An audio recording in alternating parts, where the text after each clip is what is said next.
हाल नेपालमा आइसिसी मान्यता प्राप्त एउटा मात्रै क्रिकेट मैदान रहेको छ।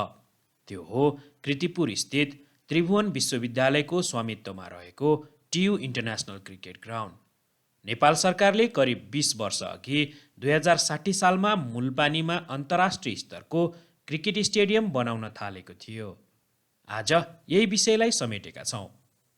नेपाल सरकारको खेलतर्फको गौरवको आयोजनामा समावेश गरिएको यो क्रिकेट रङ्गशाला अहिले पनि निर्माणाधीन अवस्थामा रहेको छ।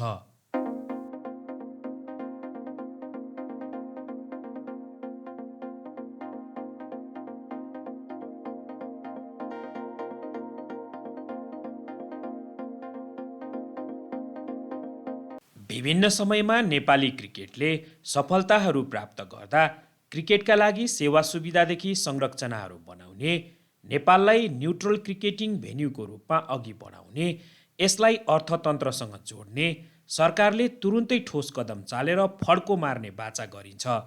तर केही दिनमै त्यो सेलाएर जाने गरेको इतिहास छ।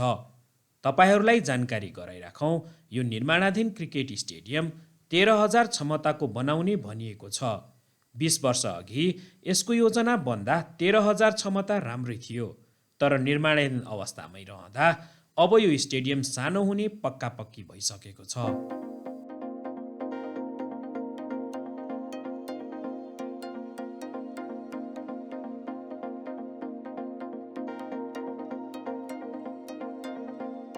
दुई 2060 सालमा जग्गा प्राप्तिपछि 2071 सालदेखि निर्माण थालिएको थियो। 2073 असाढ मसान्तभित्रमा पहिलो चरणको काम सक्ने गरी अघि बढाइएको निर्माण 2075 सालमा मात्रै सम्पन्न भएको थियो। 2077 साल मङ्सिरमा दोस्रो चरणको ठेक्का लागेको र 2080 असाढसम्ममा दोस्रो चरणको काम सम्पन्न गर्ने गरी सम्झौता भएको हो। दोस्रो चरणमा जेनरल प्याराफिट, एउटा भिआइपी सेक्सन, खेलाडीहरूका लागि पवेलियन तथा चेन्जिङ रुम र 2वटा ब्लकहरूको निर्माण गर्नुपर्नेमा अहिले निर्माण जारी रहेको देखिन्छ। जेनरल प्याराफिटको फाउन्डेसनको काम सकिन आँटेको देखिन्छ। पवेलियनको दोस्रो तलाको ढलान तयारी देखिन्छ। यद्यपि सम्झौता अनुरूपको समयमै सम्पन्न हुनेमा विश्वस्त हुन सकिने आधारहरू भने देखिँदैनन्।